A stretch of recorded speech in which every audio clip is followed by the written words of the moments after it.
All right, good morning, and thank you for joining us for today's Legislative Affairs Virtual Town Hall with Director of UC Benefits and Policy, Susan Dickinson. Before we get started with opening remarks, I'd like to provide you with a few key points about today's virtual town hall format. The purposes of these calls is to provide educational and training information to assist you in providing responses to your office's constituents regarding the UC program. If you have any questions on UC, we ask that you use the chat window in Teams. Please include your name and your legislator's office along with your question. In the interest of time, you will be limited to one question, but time permitting, we will open up the call for a second round. Unfortunately, due to confidentiality issues as well as time constraints, we ask that you do not submit questions pertaining to individual UC claims. For your use, we will provide participating legislative staffers with a link to this recording following today's call, and we will also include any follow-up to any remaining issues that we did not have a chance to address this morning. For your awareness, calls being recorded. If you do not consent to being recorded, please hang up now, except for you, Susan. You have to stay. No. So let's get started with the morning numbers first and foremost. And let me pull that up here for you guys. And our numbers this morning, we currently have pending 293 in the LegWeb system, with the oldest being June 20th at 2:26 p.m. in the afternoon. And with that, Susan, it is all you. Kate. The only announcement I have of a change or enhancement is that on Friday, we supposedly fixed the PIN issue where people were getting PINs reissued when they did not want PINs reissued. Now it should be what we originally intended, which is PINs are automatically issued only when there's a staff-built new claim. So not a reopen or an additional claim, brand new claim, and it's interfaced by staff, it's built by staff. Then a PIN number should be going out to that person so they can file using the PAT system. So be on the lookout for that. If you see any that are from initial claims built, I guess supposedly initial claims built Friday should be okay, but let's just call it this week. If there are any initial claims built by staff yesterday, today, moving forward, and the issue is still occurring, please report it to us. But it seems like it should be fixed. So I'm knocking on wood. Let's hope that stays the way it is. Anyway, so that's that announcement. The other thing I just wanted to remind you of is, of course, the seasonal high volume. We did just kind of get past the hump with new claims coming in from school employees. It's the end of June, so most schools are out by now. So that flood of claims came in. But we are about to have the quarter change in July, which is usually the second highest quarter change of the year. The first is January, of course, and then July is the second highest quarter change of the year. So that's for people waiting to be eligible after the quarter change because of where their wages fall. In any case, I was just looking at our annual seasonal. We have a chart that kind of shows a line chart that shows the dips and valleys with unemployment every year, and each year it follows the same pattern. Other than 2020, that was an anomaly, but follows the same pattern. And so we always talk about July being the second highest quarter change, but actually the claims in the beginning of June are always ever so slightly higher than the quarter change in July, just very so slightly higher. So it's almost like we get a double whammy of high claims just a few weeks apart from each other. So anyway, so we got school claims. We still have several of those. I saw that we have a lot of reasonable assurance issues to adjudicate sitting in our queue. That's not unexpected because it was a whole bunch of school employees. So anyway, so we'll have the high volumes coming on the heels of that. That will be the week after the holiday because it's always the first Sunday in the quarter, which is what the effective date is for the quarter change. So in any case, keep that in mind. So call volumes and stuff, they don't seem to be out of control. But even so, they're busier now than they were several weeks ago. Just keep that in mind. Calls and chats and things like that might be a little busier just for now while people are getting set up with their new claims, either on an annual basis or sometimes, they're reopening, especially the bus drivers, all of those school staff, they may be reopening claims as well and having issues with that. So we're trying to help everybody. So that's all I have. All right, with the first question, Tina from Senator Ahmed's office. Is there an issue with the UC explaining no unemployment or no employment history? I have found this now on several claims constituents have opened, but yet on the claim summary page at the bottom of the work, it's showing their earnings with quarters. Yes, so this issue was brought up to us probably about 2 weeks ago. We had a little trouble finding examples at first, and then we did.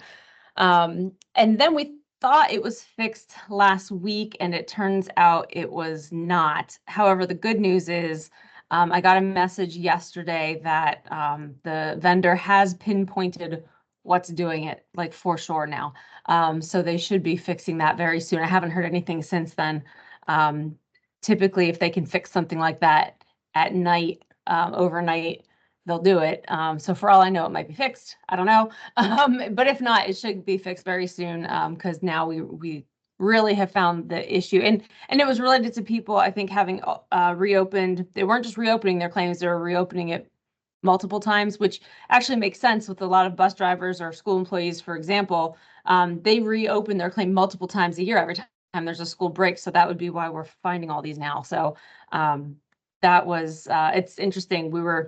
Our deputy secretary was just at a bus driver Jubilee yesterday. I don't know the name of it, but I'm going to call it the bus driver Jubilee. And they were actually very happy. They said this year went better than ever. They love the website for bus drivers. They were all excited.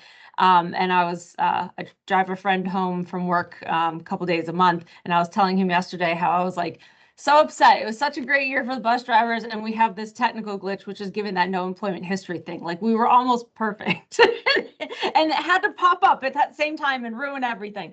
But in any case, staff are fixing those manually as they find them, and we are at the same time about to get a permanent fix so that it prevents them from happening again. But it was related, I believe they said it was related to people who had reopened multiple times. Somehow that was creating the issue. So it will be fixed soon.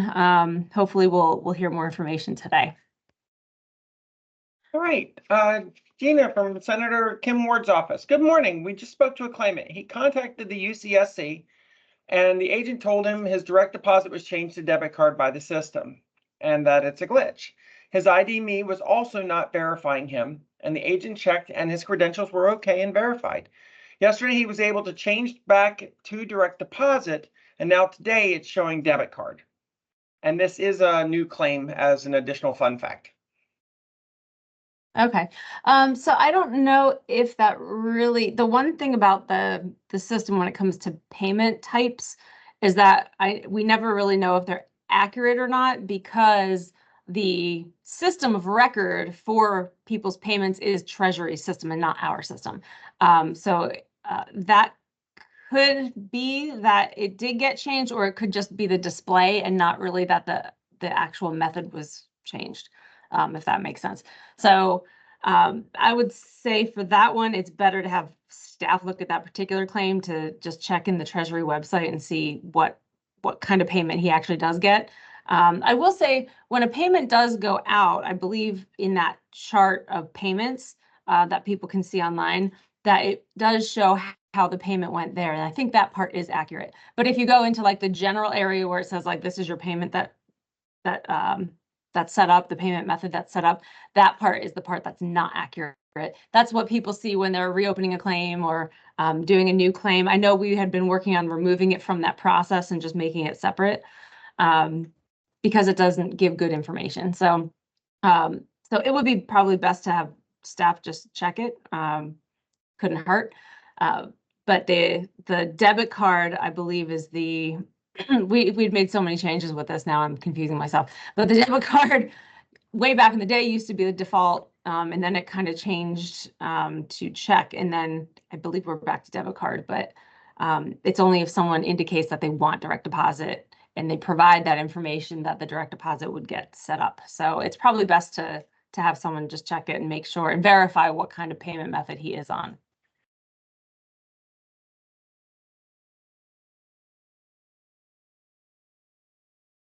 All right. Brenda from Senator Stefano's office, in regards to the no employment history, if the issue is resolved, will those issues be automatically removed from the claims so that the payment can be made, or do they have to be manually removed? How are they to do this? Do we submit ledge web requests? Do we have them call a service center? You can submit a ledge web request and have it done. I mean, or the person could just call us. Like I said, it's phones are busy, but they're not, it's still Wednesday through Friday. You can get right through to us pretty much. So either way they want to do it, because it's not just a matter of removing the issue, but I think the information does actually have to be added. I'm not completely sure about that, but I think it's not just a matter of the issue popping up when it shouldn't. I think it's actually the data behind the scenes isn't good and needs to be fixed as well.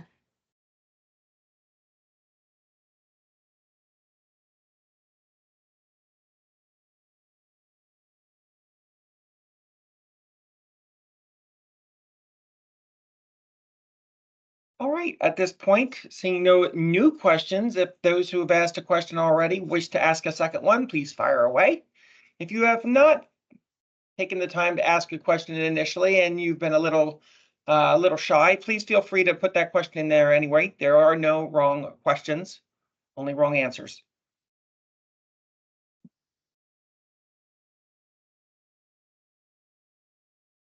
Brenda, Senator Stefano's office, follow up. But if the data is attached to the claim in the financial determination, why does this need to be added? I'm confused. I don't know that it necessarily is. I'm not saying for sure. I'm just saying it's probably easier to do that. And it's not just on the financial determination, but like the system pulls the employer information for multiple things, like when the person's filing weekly claims, and it offers it if they say they worked, did you work for this person? So I'm not completely sure, but since I know that it is attached to so many things, it's best if someone looks at it and makes sure that the information is there. I wouldn't trust that just because it's showing up on the form that it necessarily is everywhere it needs to be. So it's better to have them look. At once we know, that it's, excuse me, that it is getting fixed. We might have more information about what the ramifications are. I know we did send some instructions to staff earlier this week. No, that was last week. To look at the claims, but I don't remember, what we told them exactly to look at in all the different spots. All right, Tina from Senator Ahmed's office. I helped a constituent yesterday and noticed on her dashboard that it said she filed on 6/23 and it showed paid already on 6/24, but she didn't see the payment yet. It also happened like this last week with filing one day and paid the next. I thought if they filed on a Sunday, they would normally get it on a Wednesday. Has this changed? It did actually shorten at one time. People were getting their payments Tuesday, but I know that it might just be the message itself on on the payment chart. I think it always changes the first night. Like as soon as payment is made, it says that it's paid, but that doesn't mean the person actually gets it. It's always the second day. Like if we pay it or the system pays it today, they're not going to have it in their bank account tomorrow, but whatever the status is in that chart, it might make it seem like that. It's the next day that we get it. Because overnight, the first night, it's just the information coming from our system to Treasury system. That's all that happens night number one. And that's what changes the status in the chart. But that doesn't mean it's in the person's bank account. It's with Treasury. So the second night is when it goes from Treasury to the banks. Because we have Treasury as that intermediary, it does that jump. So it's the next night that they would actually have the payment. So if now I thought that Treasury, they had taken out, at one point they were doing some weekend processing, especially during COVID years. I thought they took that out so that we're not sending any payments Sunday night.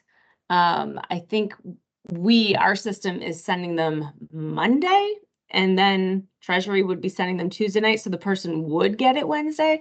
But I don't know if that timing is correct. So I guess only that claimant could say whether she gets it Tuesday or Wednesday. She really shouldn't have it Monday, even though the status might make it seem like Monday. I can't imagine she would actually have it Monday unless she filed last week.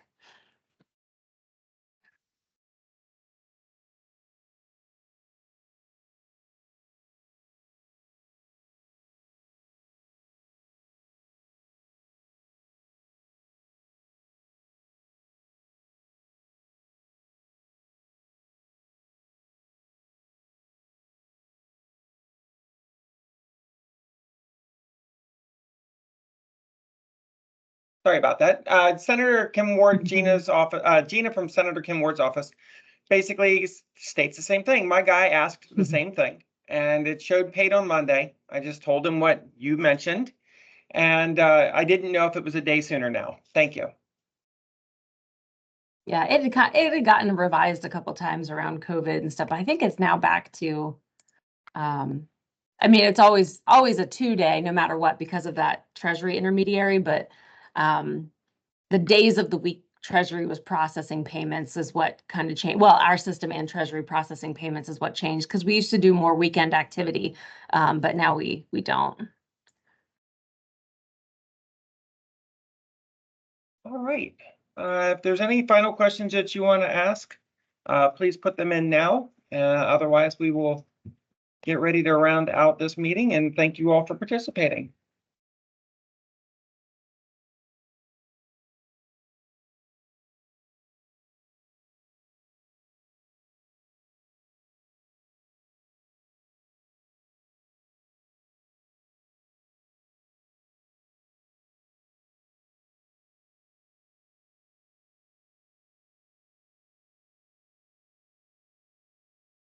All right.